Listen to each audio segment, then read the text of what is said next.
Assalamualaikum warahmatullahi wabarakatuh. Saya Windy Monica dari kelas Teknik Komputer 1A. Kali ini saya akan menjelaskan sebuah materi tentang sistem operasi. Baiklah, kita langsung masuk ke materinya. Yang pertama yaitu definisi sistem operasi. Dari sudut pandang user, SO sebagai alat untuk mempermudah penggunaan komputer dan alat untuk memaksimalkan penggunaan sumber daya komputer. Dari sudut pandang sistem, SO sebagai alat yang menempatkan sumber daya secara efisien, sebagai alat mengatur eksekusi program dan operasi dari alat input-output, serta sebagai sebuah program yang selalu berjalan setiap saat pada komputer atau kernel. Kemudian ada struktur sistem operasi, merupakan metode untuk mengorganisasi dan membangun sistem operasi. Contohnya yaitu MS-DOS. Saat dirancang, kemampuan PC sangat minimal. MS-DOS dibuat dengan menyediakan fungsional dari OS sebanyak mungkin pada resource yang sangat terbatas memorinya. Tidak dalam bentuk modul, MS-DOS menjadi satu kesatuan besar tanpa batasan jelas, fungsional, dan interface. Layer Operating System. Layer adalah implementasi dari objek abstrak yang merupakan enkapsulasi dari data dan operasi yang bisa memanipulasi data tersebut. Layer paling bawah yaitu hardware, layer paling atas yaitu user interface. Keuntungannya menerapkan modularitas, mempermudah debug dan verifikasi sistem. Layer pertama bisa didebug tanpa mengganggu sistem yang lain. Kesulitannya yaitu hanya bisa menggunakan service dari layar di bawahnya. Mikrokernel. Fungsi utamanya yaitu mendukung fasilitas komunikasi antara program user dan macam-macam layanan yang juga berjalan di user space. Kernel menjadi lebih kecil. Komunikasi dilakukan melalui message passing. Keuntungannya, ketika layanan baru akan ditambahkan ke user space, kernel tidak perlu dimodifikasi, mendukung keamanan reliabilitas lebih, karena sebagian besar pada level pengguna SO jadi terjaga. Contoh SO yaitu True64 Unix, Mac OS X, dan KNX. Struktur sistem operasi. Yang pertama yaitu ada manajemen proses. Proses ialah sebuah program yang sedang dijalankan atau eksekusi, yang mana memiliki resource, CPU time, memory, files, input, output device. Manajemen proses memiliki hubungan aktivitas dengan sistem operasi, yang mana membuat dan menghapus proses yang dibuat oleh user atau sistem, menghentikan proses sementara atau suspension, dan melanjutkan proses, menyediakan mekanisme untuk sinkronisasi proses, menyediakan mekanisme untuk komunikasi proses, menyediakan mekanisme untuk menangani deadlock. Manajemen main memory. Memori sebagai tempat penyimpanan instruksi data dari program. Main memory bersifat volatil atau tidak permanen. Isinya akan hilang jika komputer dimatikan. Manajemen memori melacak pemakaian memori, memilih program mana yang akan di-load ke memori, alokasi dan dealokasi memori fisik untuk program. Manajemen secondary storage. Secondary storage yaitu penyimpanan permanen. Kapasitas yang digunakan harus besar untuk menyimpan semua program dan data. Secondary storage dapat dijadikan backup storage main, biasanya menggunakan magnetic disk atau hard disk. OS bertanggung jawab untuk manajemen disk, yaitu manajemen ruang kosong dan alokasi storage. Manajemen input-output system, biasa disebut device manager, menyediakan device drive yang umum sehingga operasi input-output dapat seragam, open, read, write, dan close. Komponen OS untuk sistem input-output ialah yang pertama ada buffer, menampung sementara data dari input-output device. Ada spooling, melakukan scheduling pemakaian input-output sistem supaya lebih efisien, menyediakan drive untuk dapat melakukan operasi rinci untuk hardware input-output tertentu. Manajemen file. File ialah kumpulan informasi yang berhubungan atau sesuai dengan tujuan pembuat file tersebut. File dapat mempunyai struktur yang bersifat hierarkis, direktori, volume, dan lain sebagainya. OS bertanggung jawab membuat dan menghapus file, membuat dan menghapus direktori, dukungan primitif untuk manipulasi file dan direktori, pemetaan file ke dalam secondary storage, backup file ke media storage yang stabil atau non-volatile. Kemudian ada Command Interpreter System. Operasi sistem menunggu instruksi dari user atau command drive, program yang membaca instruksi dan mengartikan keinginan user. Sangat bervariasi dari satu OS ke OS yang lain dan disesuaikan dengan tujuan teknologi input-output device yang ada, seperti CLI, Windows, pen-based atau touch, dan lain sebagainya. Ada layanan sistem operasi. Yang pertama, eksekusi program. Kemampuan sistem untuk load program ke memori dan menjalankan program. Operasi input atau output. User tidak dapat secara langsung mengakses HW resource. OS harus menyediakan mekanisme untuk melakukan operasi input-output atas nama user. Selanjutnya ada manipulasi file system, kemampuan program untuk operasi pada files seperti itu read, write, create, dan delete files.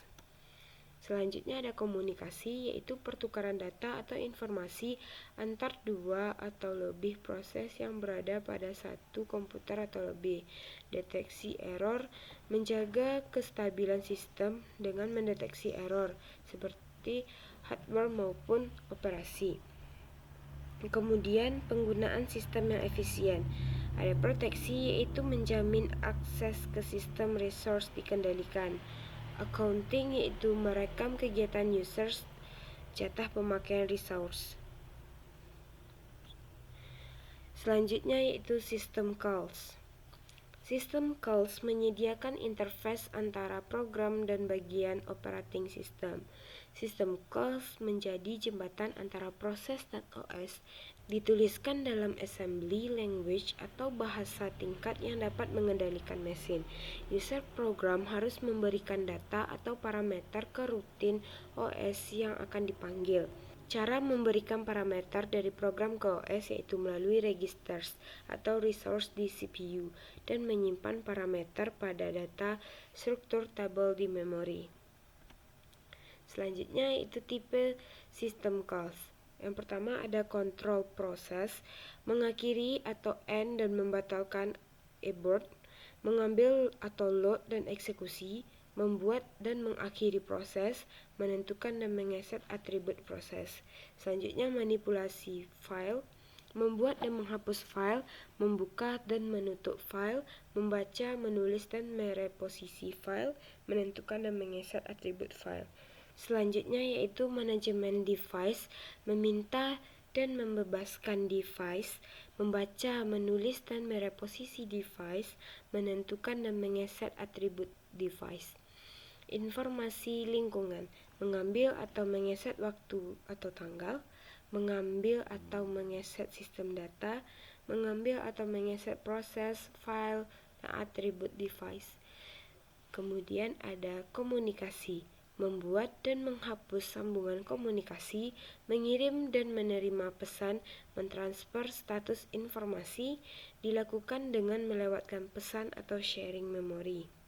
Selanjutnya yaitu program sistem. Program sistem menyediakan kemudahan pembangunan program dan eksekusi, yaitu ada manipulasi file, informasi status, modifikasi file, dukungan bahasa pemrograman, loading dan eksekusi program, komunikasi, serta aplikasi program. Selanjutnya yaitu virtual machine. Kontrol program memberikan fasilitas ke proses user, mendapatkan jatah CPU dan memori, menyediakan interface identik dengan apa yang disediakan oleh hardware, sharing device untuk berbagai proses.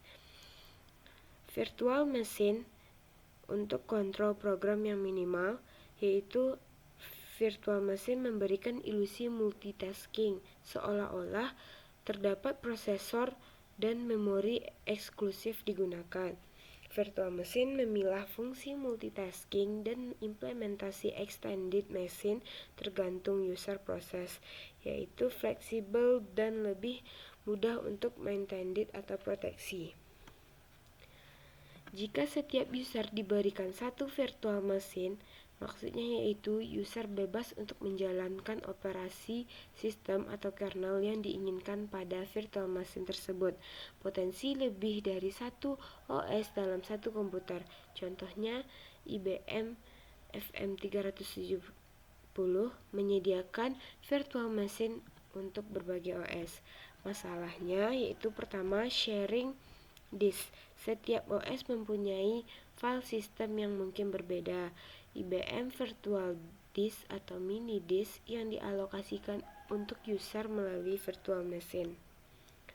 Keuntungan virtual machine yaitu dari segi keamanan, kemudian instalasi, cocok digunakan dalam penelitian dan percobaan, mendukung green computing, serta murah. Kerugian virtual machine yaitu waktu yang dibutuhkan input-output bisa lebih cepat karena spooling, tapi bisa lebih lambat karena diinterpret. Tidak semua aplikasi kompatibel membutuhkan hardware yang spesifikasi yang cukup tinggi. Selanjutnya yaitu Java Virtual Machine. Program Java yang telah dikompil adalah Platform Neutral Bytecodes yang dieksekusi oleh Java Virtual Machine atau JVM. Java Virtual Machine terdiri dari class loader, class verificator, runtime interpreter, mendukung just-in-time atau JIT compilers yang meningkatkan performance. Selanjutnya yaitu implementasi sistem. 1. Secara tradisional ditulis dalam bahasa assembly. Saat ini sistem operasi dapat ditulis dalam bahasa tingkat tinggi. Kode yang ditulis dalam bahasa tingkat tinggi yaitu kode written in high level language. Kode written in high level language yaitu dapat ditulis secara cepat, lebih kompak, lebih mudah dipahami dan debug. Sistem operasi jauh lebih mudah untuk diport atau dipindahkan ke hardware lain jika ditulis dalam bahasa tingkat tinggi. Selanjutnya yaitu System Generation atau Sysgen. Sistem operasi didesain untuk dijalankan pada berbagai kelas mesin. Sistem harus dikonfigurasi untuk setiap komputer secara spesifik. Program Sysgen memiliki informasi dalam mengkonfigurasi sistem hardware secara spesifik. Booting yaitu awal komputer diaktifkan dengan melakukan loading kernel. Kemudian ada bootstrap program, yaitu kode yang disimpan di ROM yang dapat ditempatkan pada kernel, di-load ke memori dan mulai dieksekusi. Kemudian yaitu ada User Operating System Interface GUI, User Friendly Desktop Metaphor Interface, menggunakan mouse, keyboard, dan monitor. Icon merepresentasikan file, programs, action, dan lain-lain. Menggunakan directory atau folder, invent at Xerox PARC. SO menggunakan gabungan antara CLI dan GUI interface. Sekian materi tentang sistem operasi yang dapat saya jelaskan. Jika ada kata-kata saya yang salah, mohon dimaafkan. Saya akhiri dengan Assalamualaikum warahmatullahi wabarakatuh.